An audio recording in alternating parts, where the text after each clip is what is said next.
Salam alaikum wa rahmatullahi ta'ala wa barakatuh, j'espère que vous allez bien. Aujourd'hui, mes sœurs, on va parler d'un sujet qui est super intéressant et super important quand vous développez votre activité. C'est pas un sujet technique, c'est un sujet qui est au-delà de la technique, c'est plutôt un sujet qui a trait à votre mindset, à votre état d'esprit. C'est le sujet des épreuves. Ce qu'il faut savoir, c'est quand vous allez entreprendre quelque chose, une démarche, quand vous avez une démarche dans le monde réel, concret, matériel, quand vous avez une idée qui a émergé dans votre esprit, qui a mûri et que vous voulez mettre en pratique dans le monde réel, vous allez nécessairement, forcément avoir des résistances. Alors ce sont des résistances qui sont tout à fait naturelles. Euh, En fait, c'est au même titre que quand vous empruntez un chemin. Alors ce qui est intéressant actuellement, c'est qu'on a des chemins qui sont tout faits. C'est-à-dire qu'on suit le mouvement, donc on suit le mouvement de la masse, on suit le mouvement de tout le monde. Tout le monde n'est pas dans une activité commerciale ou d'entrepreneuriat. C'est quelque chose qui est tout à fait naturel. Les gens cherchent justement à la sécurité, une certaine sécurité, à être salarié, etc., etc. Donc c'est pas vraiment, c'est pas de mise pour une femme voilée. C'est très compliqué pour les raisons que vous savez en France. Du coup, on se tourne les autres activités dites commerciales, où on est sa propre patronne, son propre capitaine, et on arrive à gérer son activité. Mais le truc, c'est qu'il faut la créer, cette activité. Il faut créer tout de A à Z, de toute pièce. Alors, vous êtes pas seul, vous avez de l'aide, vous avez du conseil, vous pouvez trouver énormément de choses qui vont vous aider à avancer. Mais ce qu'il faut savoir, c'est que si un jour vous décidez de ne plus emprunter ce chemin qu'emprunte tout le monde, hein, vous allez avoir des résistances, au même titre que si demain vous décidez de défricher un chemin, un endroit pour en faire un chemin, donc vous allez faire énormément d'efforts pour défricher, pour enlever ce qui n'est pas bon sur le terrain, pour mettre du goudron, donc ça demande énormément d'énergie. Après, ce qui se passe, c'est que les gens, quand ils empruntent ce chemin, ça va être beaucoup plus fluide pour eux. Donc, si vous êtes dans cette démarche, que vous voulez défricher un chemin, votre chemin, vous allez avoir des résistances. Alors, quelles sont ces résistances? Vous avez des résistances naturelles chez les gens, vous allez avoir des personnes qui vont vous dire c'est pas possible, c'est illicite, tu y arriveras pas, c'est trop compliqué, tu es une femme, tu as le voile, etc., etc. Donc, le fait d'entendre ces choses-là, c'est quelque chose qui est tout à fait naturel. Donc, si vous rentrez dans ce chemin d'entrepreneuriat, sachez que vous allez entendre ça. Donc, préparez-vous psychologiquement à entendre ce genre de réflexion, parce que les gens, euh, c'est ce qu'on appelle les biais psychologiques ou les biais cognitifs. C'est que les gens ont des raccourcis, les êtres humains sont comme ça, sont ainsi faits. On a des raccourcis, enfin des généralités, qui nous permettent de percevoir le monde d'une certaine manière. Et puis quand quelque chose contredit cette perception-là, on rejette, parce que ça nous oblige justement à refaire notre carte mentale sur ce monde. Et par fainéantise, par économie d'énergie, donc on est un petit peu écolo, dans le mauvais sens parfois, intellectuellement. On ne rentre pas dans une réflexion, on n'essaie pas de comprendre. Donc vous allez aussi avoir des personnes qui vont vous dire c'est très bien ce que tu fais. C'est une très bonne idée, il faut y aller.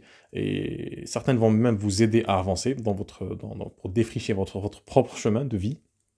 Donc ça, c'est une chose. La deuxième chose sur laquelle je voulais mettre l'accent aujourd'hui, c'est pas tant l'épreuve que la perception qu'on a de cette épreuve. Alors, on a des épreuves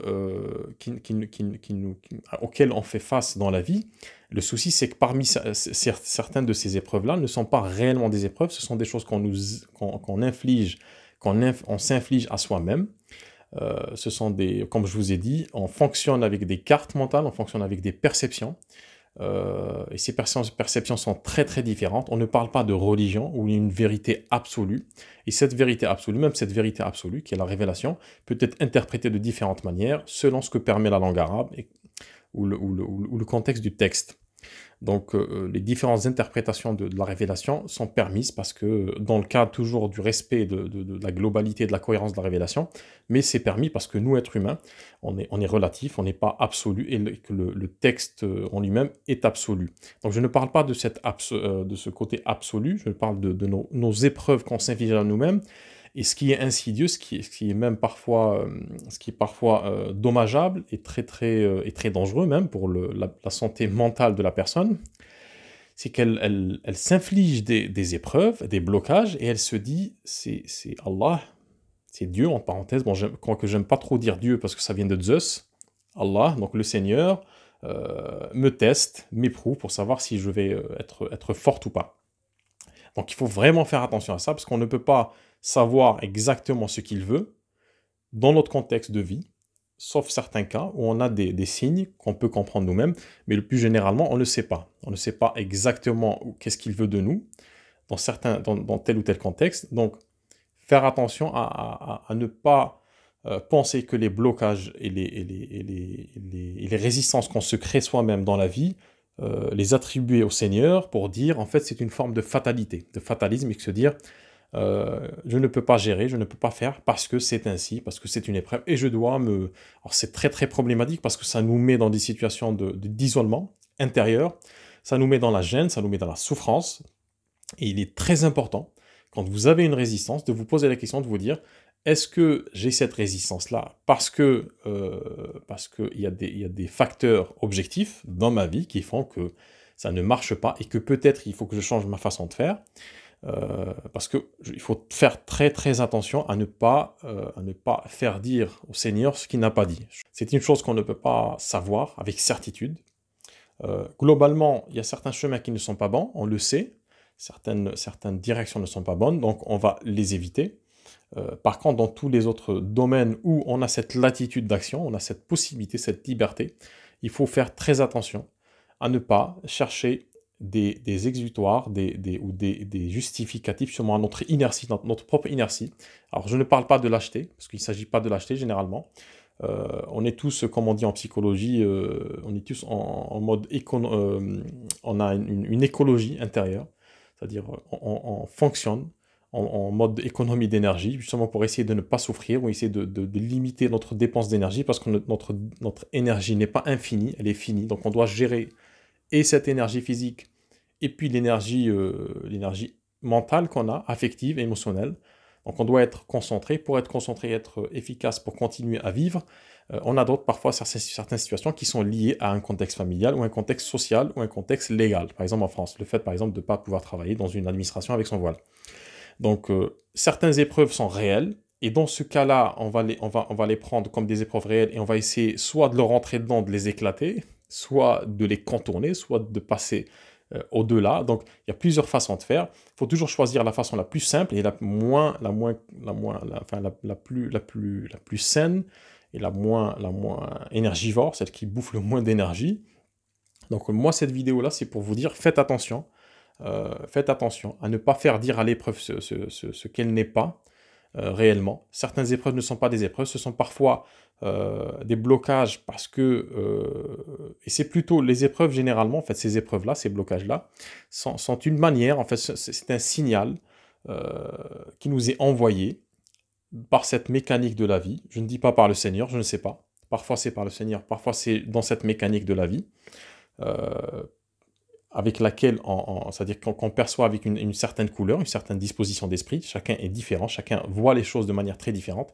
Donc parfois, notre façon de voir les choses fait que on voit certaines choses de manière négative, et peut-être le fait de nous retrouver dans un certain inconfort avec une certaine situation, c'est un signal qui nous est envoyé, qui nous dit, en somme, fais attention, c'est pas bon ce que tu fais.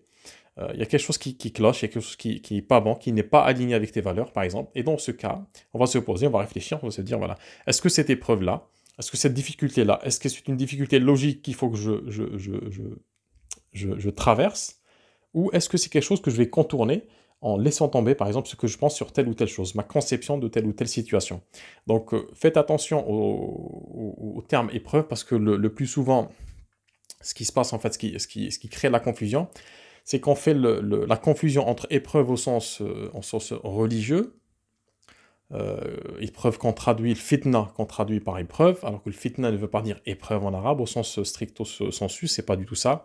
Fitna, fatana dhahab, c'est-à-dire c'est l'action littéralement de dissocier en fait de chauffer c'est un terme de métallurgie en fait, d'alchimie quasiment. C'est le fait de chauffer au maximum l'or pour dissocier des impuretés. Donc l'épreuve dans la religion islamique, c'est le fait de dissocier, de mettre certaines personnes, certains groupes de personnes dans une situation où on va dissocier ce qui est bon et ce qui est mauvais. Ce n'est pas forcément le cas. Parfois, certaines épreuves ne sont pas faites pour dissocier les choses. Certaines épreuves sont quasiment... Enfin, on crée nos propres épreuves, nos propres blocages. Et ça n'a pas de sens, c'est-à-dire que ça n'a aucun sens, ça n'a aucune symbolique. C'est pour ça que je vous dis, il faut faire attention à ne pas apposer à cette épreuve-là, à cette difficulté ou à cette résistance ou à ce blocage dans notre vie, un caractère religieux. Ce n'est pas forcément le cas. Le plus souvent, ce sont des blocages qu'on s'inflige à nous-mêmes. Si on part du principe que le Seigneur nous a créés complètement libres, complètement tolaqa, c'est-à-dire on se lâche dans cette vie, tout est fait pour nous dans cette vie. On doit être respectueux, on doit être agissant, on doit être créateur, on doit créer des choses, on doit forger des choses, produire. Donc tout est fait pour nous permettre justement d'exceller dans cette vie. Donc si on a des blocages, il faut peut-être voir, non pas à l'extérieur, des causes extérieures, mais des causes intérieures de comment on perçoit le monde qui nous entoure, et puis les objectifs. Parfois, c'est des objectifs qui ne sont pas alignés avec nos principes. On peut choisir des voies qui ne sont pas bonnes avec nos principes, et notre propre conscience parfois nous sabote ce chemin. Et c'est une manière de nous dire, fais attention, tu n'es pas aligné, reviens, c'est pas bon, c'est pas bon. Mais c'est pas du tout le cas enfin, c'est pas une généralité. Donc faites très attention quand vous parlez d'épreuve, de voir si c'est vraiment une épreuve au sens stricto sensu, une maladie par exemple qui vous tombe dessus et que vous devez faire face. Et même dans ce cas-là, vous pouvez faire face avec courage, avec conscience. C'est une responsabilité, vous prenez la responsabilité de faire face et d'endosser, si vous voulez, un rôle. Et puis de ne pas subir, c'est-à-dire de ne pas subir, peut-être pas les conséquences, mais de ne pas subir la façon avec laquelle vous allez dealer avec cette maladie, cette épreuve-là. Donc au final, on a toujours le choix, quelle que soit la situation, on a toujours cette possibilité, parce qu'on est fait ainsi, on a toujours cette possibilité d'avoir une prise en fait sur ce que nous pensons, alors ce que nous ressentons c'est un peu différent, mais surtout ce que nous pensons, et ça modèle de manière indirecte ce que nous ressentons. Donc c'était ma vidéo par rapport aux épreuves. Prenez un moment et réfléchissez à toutes les choses qui vous bloquent dans la vie, et dites-vous que peut-être c'est pas le fait du Seigneur, mais c'est peut-être un blocage qu'on s'inflige à nous-mêmes dans nos vies. Peut-être qu'on a des façons de faire qui ne sont pas forcément bonnes et qui nous poussent vers des voies sans issue. Donc je vous remercie de votre écoute, et puis si vous voulez interagir avec cette vidéo, c'est en dessous dans les commentaires, et je me ferai un plaisir de discuter avec vous. Salam alaikum.